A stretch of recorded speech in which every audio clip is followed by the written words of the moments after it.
Well, it's almost time for lawmakers to go home for the year. Almost. There's still no agreement on some key issues at the state capitol. Our Capitol reporter Kimberly Howard is live outside the Assembly chamber right now. Kimberly, at this point, does it look like lawmakers will be going home anytime soon? Probably not today, right?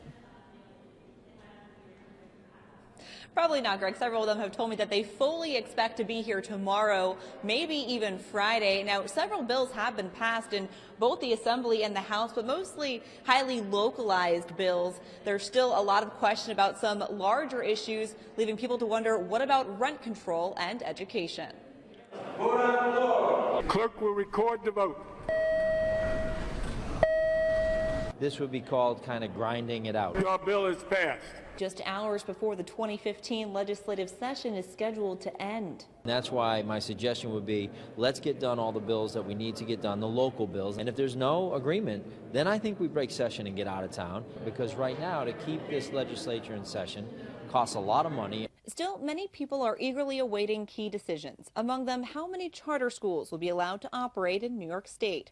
Right now, there's a limit of 460. The governor has been a huge supporter of opening more, which is why the Alliance for Quality Education unraveled this list of nearly 30,000 signatures, all New Yorkers who say no more. We cannot take more money from our public schools to send into privately run charter schools. Lawmakers are split on whether the cap should be raised. We have a very high percentage of charter schools in the capital region.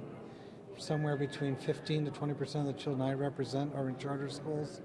That is extraordinarily high. As of July 1st of this year, we will have had 3 charter schools close in the last year. I understand both sides of that issue. Certainly many of the public school advocates are dead set opposed to any more charter schools, but there's a lot of parents out there that want that educational choice. So I think we're going to have to wait and see. Meanwhile, advocates are also calling for more accountability of the charter schools that already exist. They should have a tight structure to make sure that there's fraud audits and there are fraud prevention measures in place. It's important that the schools are accountable to the public. Now, several members of the Assembly majority are telling me they haven't conference with their leader since Sunday. Here behind me, you can see that the chamber at this point is empty, so presumably they are meeting with their leader right now, but we've been able to speak with them since that meeting, if it's still in fact in session. So it's really hard to gauge where we are on some of these larger issues, but again, less than 6 hours of the scheduled legislative session is now left. Greg?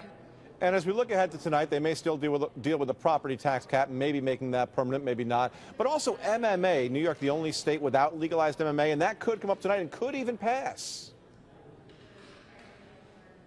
Yeah, that's true. We've definitely heard some whisperings about that coming to the floor either tonight. If they do stay beyond tonight, it could come to the floor tomorrow. And that bill could see a lot more steam than it has, a lot more promise than it has in the past, because former Assembly Majority Leader, former Assembly Speaker rather, Sheldon Silver was staunchly opposed to that. We know that Carl Hastie has backed this bill in the past, so with the Assembly under his leadership now, it's possible that we could see that go through. But again, that's another one of those major decisions that we have yet to see. All right, grab some pizza and some coffee and settle in for the night. Thank you very much. Kimberly Howard live at the Capitol tonight.